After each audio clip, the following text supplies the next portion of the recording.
New York University's grand auditorium was packed. The walls echoed with excited murmurs as students, journalists, and political enthusiasts filled every seat. Tonight's debate was one of the most anticipated events of the semester. The topic? The future of American values. Progress or preservation?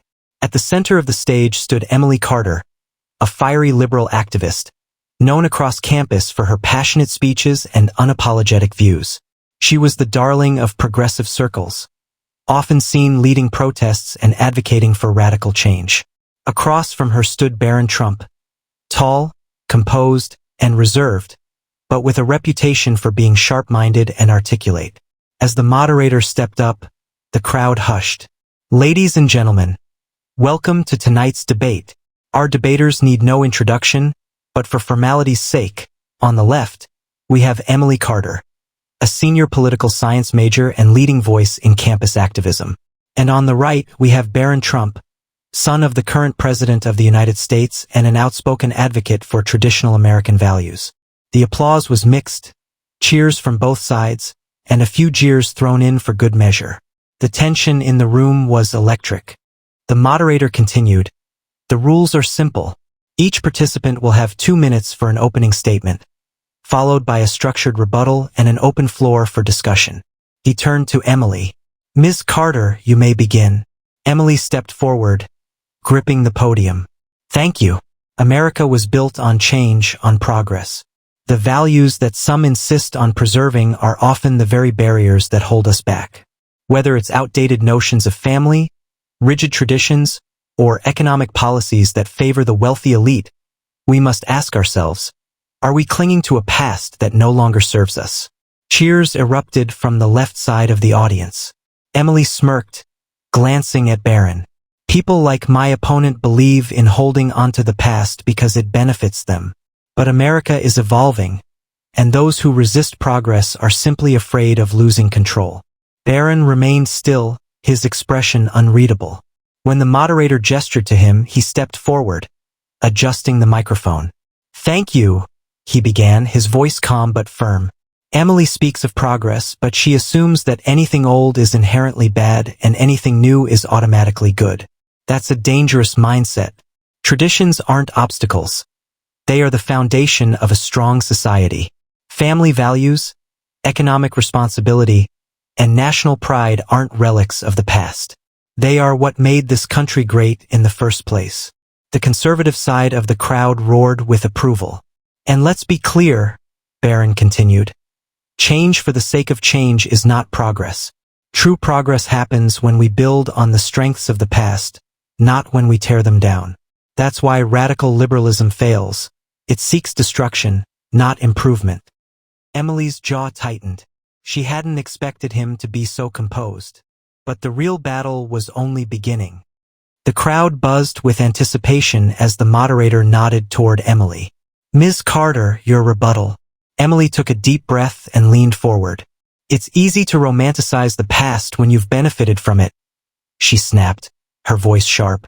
"But for millions of Americans, the traditions you speak of have been a cage, especially for women, immigrants, and marginalized communities. What you call national pride often disguises the ugly truth of inequality." She paused for effect, scanning the audience. "And let's not forget, your father's administration has consistently rolled back protections for these groups under the guise of preserving American values. So, forgive me if I'm not buying your nostalgic fairy tale." Applause rippled through the left side of the room.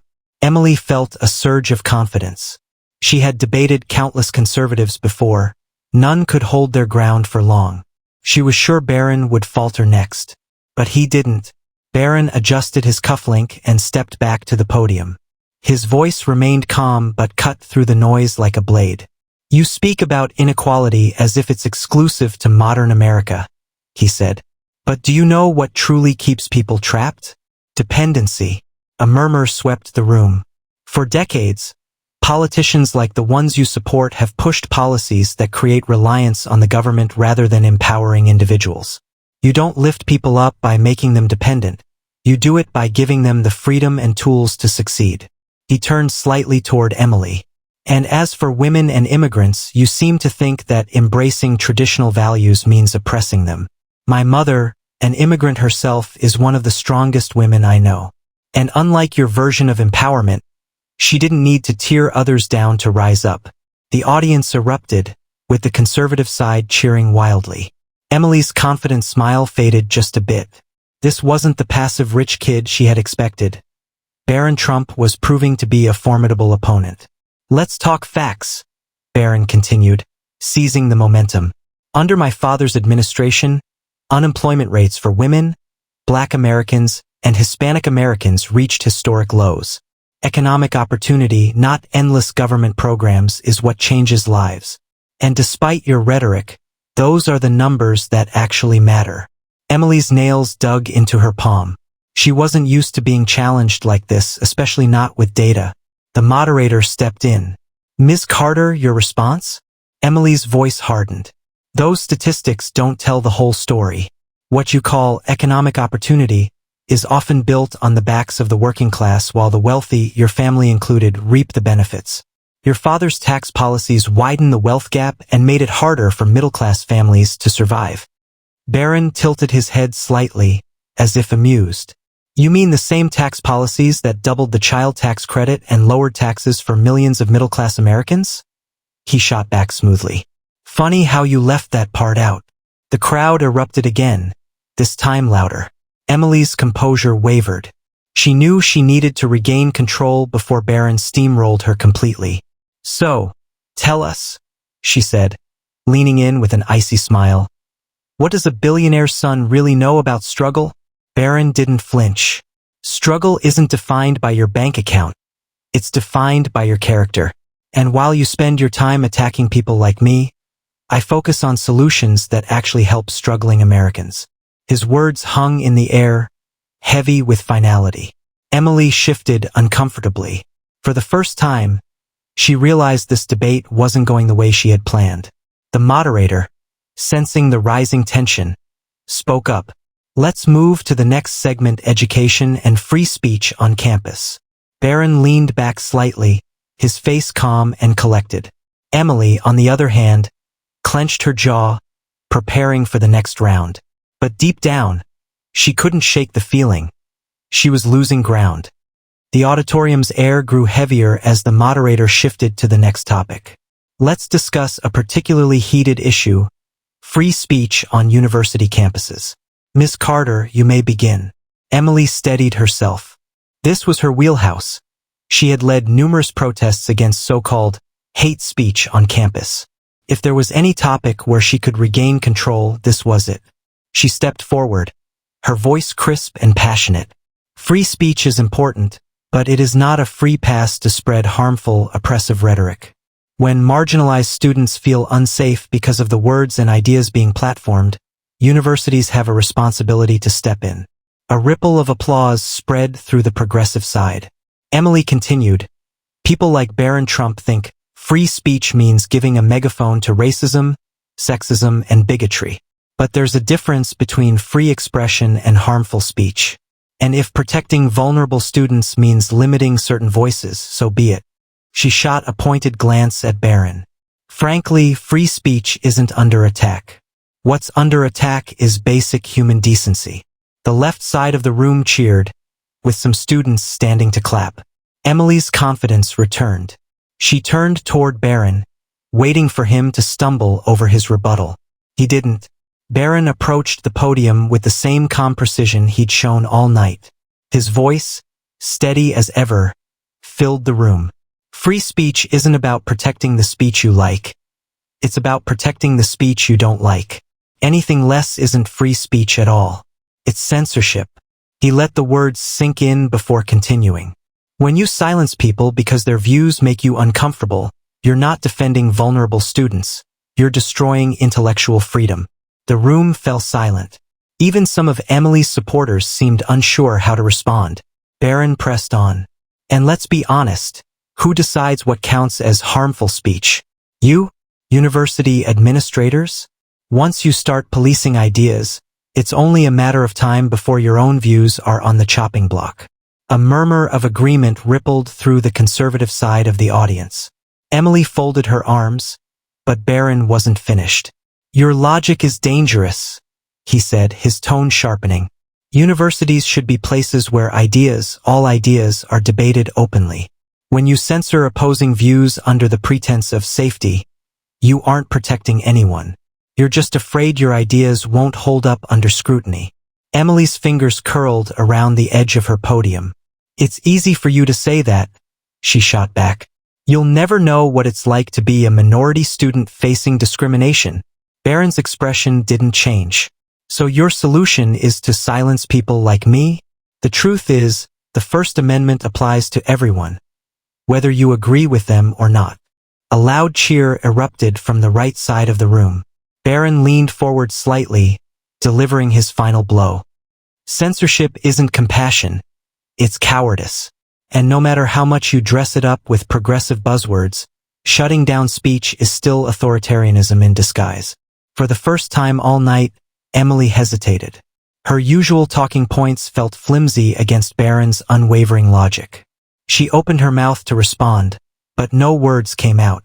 The moderator stepped in, breaking the silence. "Thank you, Mr. Trump. We'll now move to closing statements, but first, a brief recess." As the crowd buzzed with excitement, Barron stepped back, his posture relaxed. Emily, meanwhile, clenched her fists at her sides. She had walked into the debate expecting to dismantle a spoiled rich kid. Instead, Barron Trump had just dismantled her, and there was still one round to go. The auditorium hummed with restless energy during the recess. Students whispered in hurried tones, some stunned by Barron's calm dismantling of Emily's arguments, others fuming as they plotted how their champion could strike back. Emily sat at her table, jaw tight, fingers tapping nervously. Across from her, Barron Trump leaned back in his chair, the picture of quiet confidence. When the moderator returned to the stage, the crowd settled. "Welcome back," he said. "We move now to closing statements, where each debater will have 3 minutes to summarize their position." He gestured to Emily. "Ms. Carter, the floor is yours." Emily stood, pushing down her frustration. She couldn't afford to lose control now. She cleared her throat and began, her voice sharper than before. "Let's not get distracted by smooth rhetoric," she said, throwing a glance at Barron. "The reality is, this debate isn't just about ideas, it's about people. You talk about free speech and traditional values, but those concepts have real consequences. When we allow bigotry to masquerade as free expression, people get hurt. Marginalized communities are pushed further into the shadows." She scanned the audience, her supporters nodding vigorously. "And let's be clear, those who benefit from the status quo are the loudest defenders of these so-called values. Why? Because it protects their power. Barron Trump can stand here and preach about freedom because he's never faced the systemic oppression that millions of Americans live with every day." Her voice rose with emotion. "Change is hard, but clinging to outdated traditions will only drag us backward. If you believe in fairness, equality, and a future where everyone has a voice, then you must reject the hollow rhetoric of those who want to keep things the same." The left side of the room erupted in applause, some students cheering loudly. Emily returned to her seat, lifting her chin slightly, as if daring Barron to respond. He stood up slowly, adjusting his tie. The noise settled as he walked to the podium. When he spoke, his voice was as calm and precise as ever. "Thank you, Emily. You've made your position clear. You want to remake America by tearing down everything that made it great." A ripple of laughter spread across the right side of the room. "But here's the problem," he continued. "You talk about fairness, but your version of fairness means silencing anyone who disagrees with you. You talk about equality, but your policies push people into dependency rather than giving them the tools to succeed. You say you're defending the marginalized, but all you're really doing is dividing Americans, pitting people against each other based on their race, gender, or political beliefs." His words hung heavy in the air. Even some of Emily's supporters shifted uncomfortably. "You claim people like me are defending the status quo," Barron said, stepping closer to the audience. "But I'm defending something deeper: freedom. Freedom to speak. Freedom to think. Freedom to pursue your dreams without the government controlling every part of your life. A surge of applause swept through the conservative side. Barron didn't flinch. He turned toward Emily. You frame yourself as a warrior for the underprivileged. But real compassion isn't about censoring opposing views or demanding endless handouts. It's about empowering people to rise, not by tearing others down, but by lifting everyone up. His voice sharpened. And here's the truth you won't admit. Your ideas sound good in a classroom, but they fall apart in the real world. The auditorium exploded in cheers. Even some undecided students began to clap. Emily's face burned with frustration, but Barron wasn't done. He leaned into the microphone for his final words. America isn't perfect, but the answer isn't to destroy our values. It's to build on them. And no matter how loud the activists get, that's a truth that will always stand. The standing ovation was instant and deafening. Barron stepped back from the podium, his expression calm while the room shook with applause. Emily sat frozen, lips pressed tight, as the realization sank in. She hadn't just lost the debate. She'd been obliterated. The debate concluded, but the energy in the auditorium remained electric. Students on both sides of the ideological divide buzzed with excitement, some replaying Barron's final blows, others consoling a visibly shaken Emily Carter. As the crowd filed out, a group of conservative students rushed toward Barron, their phones out to capture the moment. "Dude, you crushed it," one student exclaimed. Another held up his phone. "Can we get a picture? You just made history." Barron smiled politely, posing for a few quick photos. But his mind was elsewhere. Despite the praise, he remained calm. Winning a debate wasn't his goal. Defending the truth was. At the other side of the room, Emily sat with her supporters. Her hands trembled as she packed her notes, the sting of defeat sharp. She'd never lost a debate like this, let alone been humiliated in front of her peers. One of her friends leaned in. "Forget him," she whispered. "They're just celebrating because he's a Trump." But deep down, Emily knew that wasn't true. He had out-argued her, plain and simple. Barron, now free from the crowd, made his way toward the exit. But just as he reached the doors, he heard a familiar voice. "Wait!" It was Emily. Barron turned, surprised to see her standing there, arms crossed tightly. The fire in her eyes had dimmed, replaced by something else, something more vulnerable. "You were impressive," she admitted, her voice quieter than before. "I didn't expect that." Barron tilted his head. "I could say the same about you. You made some good points. I just don't agree with them." Emily hesitated, the weight of the debate still heavy on her. "I'm not used to losing," she confessed. "Especially not to someone like you." Barron chuckled softly. "Someone like me? You know, rich, privileged, untouchable." He shook his head. "Privilege doesn't make your arguments stronger. Preparation does." He glanced around at the thinning crowd. "Look, I get it. We're from different worlds. But that doesn't mean we can't have real conversations. Ones where we actually listen instead of trying to destroy each other." Emily blinked, caught off guard by his sincerity. She had expected arrogance, not humility. "Why do you even care?" she asked. "You could walk away from all this and live your life without ever worrying about these issues." Barron's expression grew serious. "Because freedom isn't inherited, it's defended. If people like me don't stand up for it, who will?" For the first time that night, Emily found herself without a comeback. Before she could respond, Barron extended a hand. "No hard feelings?" Emily hesitated, then, with a small sigh, shook his hand. "No hard feelings."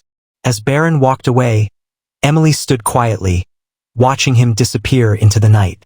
She had come to this debate sure of her victory, but instead, she had met an opponent who not only challenged her ideas but left her questioning her own.